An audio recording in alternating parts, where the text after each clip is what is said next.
Hello friends. I've been slacking on the YouTube content recently. Honestly, work has been pretty quiet, so it's kind of like crunch time. I need to find the next project so I can talk about it on here. But this was a shoot from last week, a Spec project, which Joel, who you can see in the corner of the screen there, organised along with Sophie. And yeah, it was a Spec for Depop, so there was no like end client, so to speak, but we were making kind of like a fake commercial where the primary goal was just to make some great work that we can all use on our portfolios.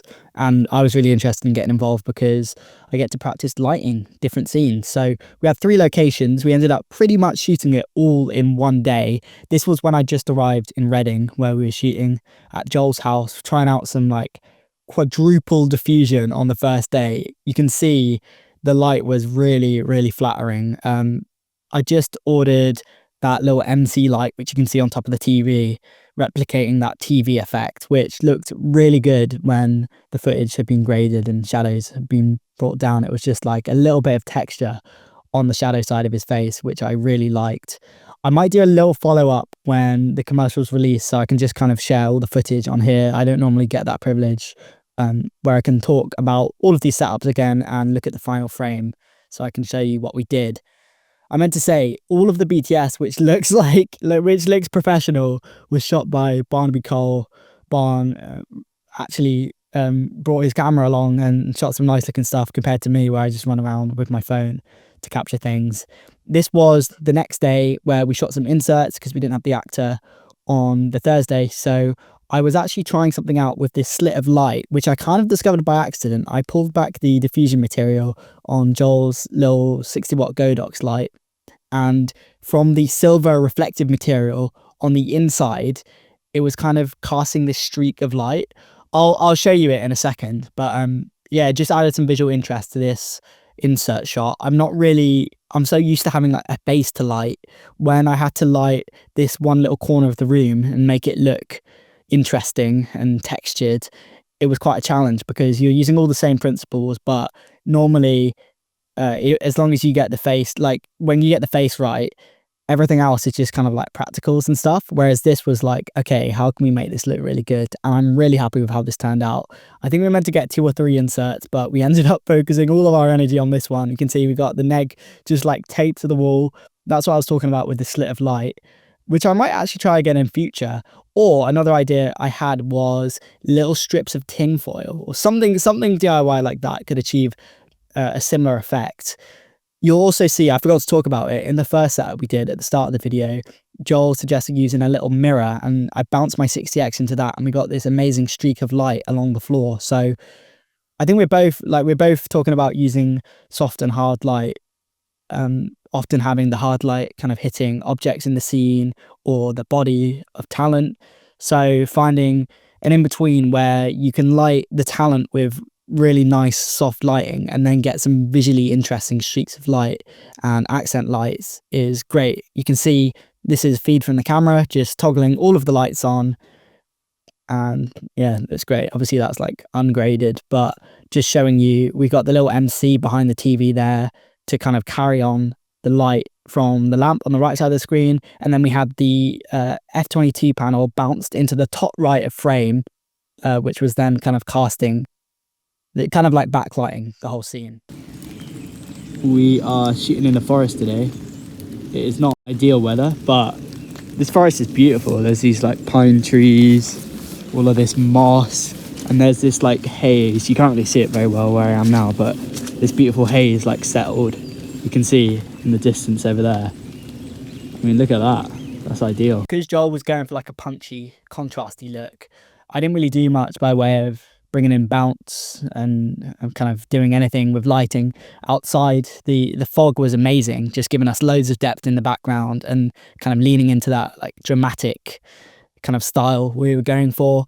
I spent a lot of the time doing sound recordist stuff. We didn't have a sound recordist with us for the 2 shoot days, so I just kind of did some of that. I'd like to think I got some pretty crispy sounding audio. I know just enough about sound to get us something decent. But yeah, apart from that, I was kind of enjoying just watching the process. And it was weird because we shot this burst and I knew like straight after this was when the bulk of my work was going to happen. We shot in the garage after this, which was pretty chaotic. I didn't get any opportunity to record any BTS because we were kind of in and out of that location. And then we were back to the living room, which I'll show in a minute. But it was weird. We got up early and then I was kind of like on standby, just trying to conserve my energy for when we got to lighting some interior locations, and I had to kind of problem solve and get lights up and make the image look nice. But yeah, there's not much else to say about the outdoor stuff. So I'm going to talk about now having 3 lights in the Aperture family and how nice it's been just to use a very simple Bluetooth setup with Sidus Link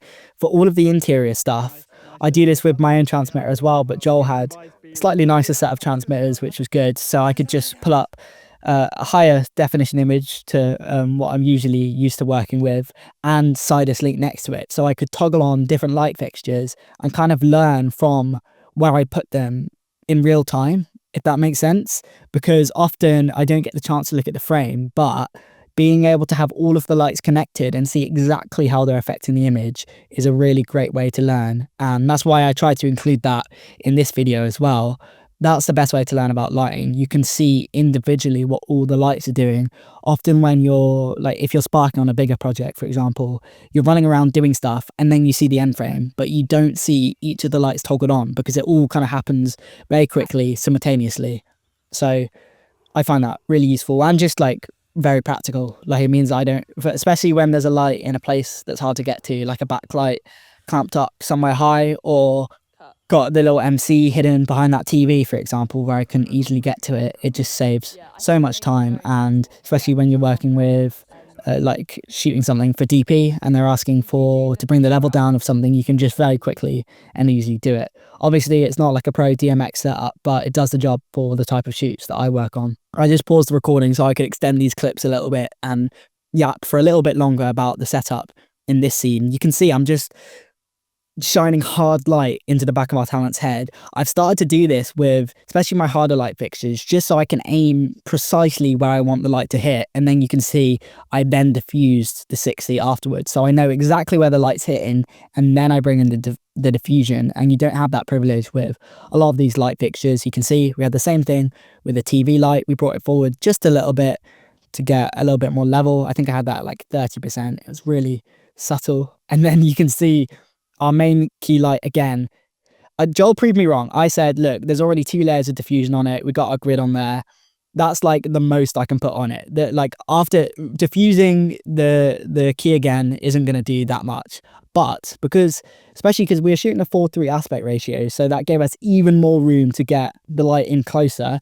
And for like commercial style stuff, there's a little bit more wiggle room to just bring those lights in and get really flattering source. So the quality of light was incredible. And then you can see we've got the light with the grid on it, Joel's 60-watt light, was then being motivated by the lamp in the back of frame, and we're getting this like hard edge on the other side of his face, which then turned into a soft key. So that's what I was talking about earlier, kind of experimenting with hard and soft light, which worked really nicely. I keep running out of clips to talk over, so I just added these 2 from my camera roll. I just wanted to close this video out and say it was really nice to make some work where we had the time to just dial stuff in, because there wasn't an end client there waiting and putting loads of pressure on us. I just really appreciate getting the chance to light and shoot images that look really nice and you're happy with all of the details in the frame. It's just nice to do that, because I feel often in my work as a solo operator doing like one-man band stuff where I'm a self-shooter, I'm directing, I'm producing, I have other things to manage on set, and I don't get to play around with lighting and improve my cinematography and my understanding of lighting in general. I really want to shoot stuff that looks nice, so it's inspired me to look for some of my own passion projects. I'm doing that in the documentary sector, but I'm very interested in kind of like campaign work where it's like commercial work, but in like a documentary lifestyle kind of thing. So I'm gonna have a think about that, and yeah, just keep improving my lighting. But that's all I got time for today. Let me know if the face cam adds anything, or you want me to just keep doing voiceovers, and I'll see you in the next video.